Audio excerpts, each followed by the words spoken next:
Першая кніга цароў, раздзел 20. А Давід уцёк з Наёта ў раме і дабраўся да Ёнатана і сказаў яму: «Што я зрабіў? У чым мая віна і чым я зграшыў адносна бацькі твайго, што цікуе ён на маё жыццё?» Ёнатан адказаў яму: «Не будзе гэтага, ты не памрэш, бо бацька мой не вырашае анічога важнага або няважнага, калі перш не параіцца са мною. Такім чынам, навошта гэта утойваў бы ён ад мяне? Ніколі не будзе гэтага».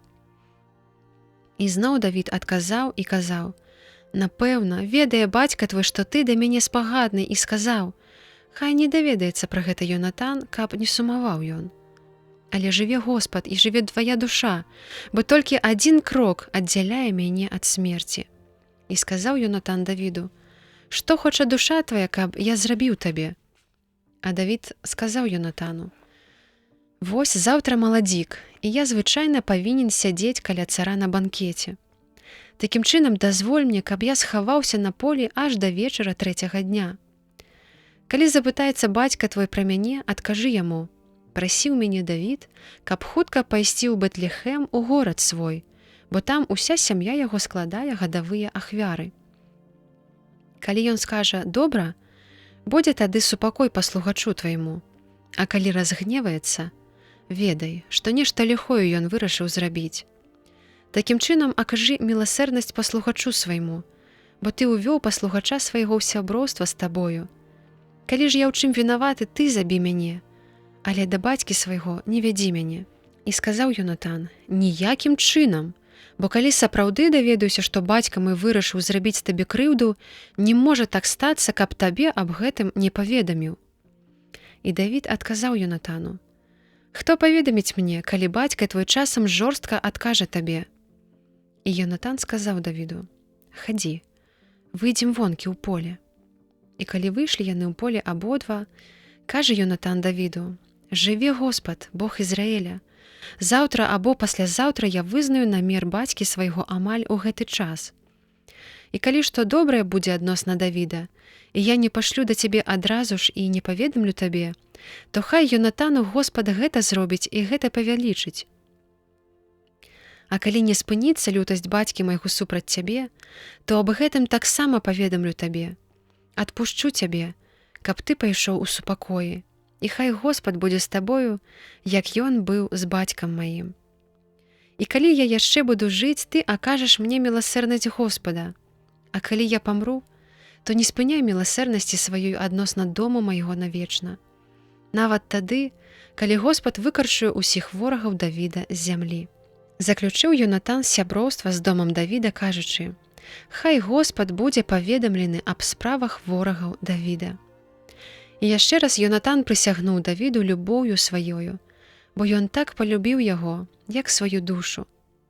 І казаў яму Ёнатан: «Заўтра маладзік, і ты звернеш на сябе ўвагу, бо месца тваё будзе пустым. На 3-й дзень ты хутка сыдзі і прыйдзі на тое месца, дзе ты хаваўся раней, і затрымайся каля каменя Эзел, а я пушчу ў яго бок 3 стралы і пушчу іх, як быццам страляюць у метку. Таксама пашлю і паслугача, даючы яму загад: ідзі і прынясі мне стрэлы. Калі скажу паслугачу: вось стрэлы перад табою, вазьмі іх, ты прыходзь да мяне, бо ў супакой табе, і няма нічога благога, жыве Господ. А калі скажу паслугачу так: вось стрэлы за табой, ты ўцякай, бо Господ пасылае цябе. Вось аб дамоўленасці, якую мы зрабілі, я і ты, хай Господ будзе між мною і табой навекі». Такім чынам схаваўся Давід на полі, і надышоў маладзік, і цар учыніў застолле. І калі, як звычайна, сядзеў цар на сваім пасадзе каля сцяны, Ёнатан заняў месца насупраць, і Абнер сядзеў збоку Саўла, і месца Давіда было пустым. І ў той дзень Саул нават не ўзгадаў аб ім. Думаў бы ён, што можа яму што здарылася, што ён нячысты і не ачысціўся. А калі назаўтра, на другі дзень маладзіка, месца Давіда зноў было пустым, сказаў Саул сыну свайму Ёнатану: «Чаму сын Ясеі не прыйшоў на застолле ані ўчора, ані сёння?» І Ёнатан адказаў Саулу: «Давід вельмі прасіў мяне адпусціць яго ў Бэтлехэм, І ён казаў: «Адпусці мяне, бо ў тым горадзе складаюць ахвяру сямейную, і мой брат сам запрасіў мяне. Такім чынам, цяпер, калі я знайшоў ласку ў вачах тваіх, я хутка пайду і ўбачу братоў маіх». З гэтай прычыны не прыйшоў ён да царскага стала. А Саул, узлаваўшыся на Йонатана, сказаў яму: «Ты, сын жанчыны нясталай, ці ж я не ведаю, што ты любіш сына Ясея на ганьбу сваю і на ганьбу галізны маці сваёй? Бо ва ўсе дні, калі будзеш жыць на зямлі сын Ясея, не ўтрымаешся ты і цараванне тваё. Такім чынам, зараз жа пашлі пасланцоў і прывядзі яго да мяне, бо ён сын смерці». Адказваючы ж Саулу, бацьку свайму, Йонатан сказаў: «Чаму ён мусіць памерці? Што ён зрабіў?»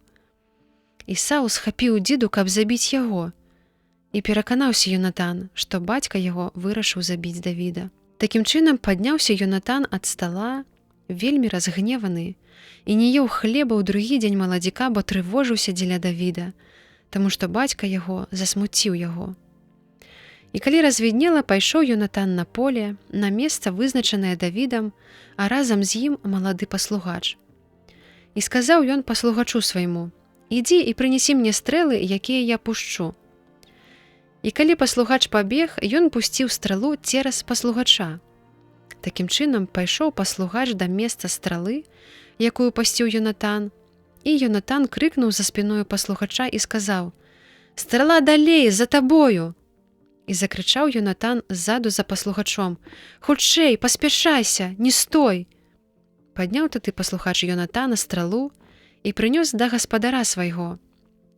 І што адбывалася, ён зусім не ведаў, бо толькі Йонатан і Давід разумелі справу. І аддаў Йонатан зброю сваю паслугачу і сказаў яму: «Ідзі, занясі ў горад». І калі адышоў паслугач, устаў Давід з паўднёвага боку і, упаўшы тварам на зямлю, 3 разы пакланіўся. І пацалавалі яны адзін аднаго і плакалі абодва разам, а Давід плакаў у голас. Такім чынам сказаў Йонатан Давіду: «Ідзі ў супакоі, бо мы прысягнулі абодва ў імя Господа, кажучы: Господ будзе між мною і табой, і паміж нашчадкамі маімі і нашчадкамі тваімі адгэтуль і навечна». Потым Давід устаў і пайшоў, а Йонатан вярнуўся ў горад.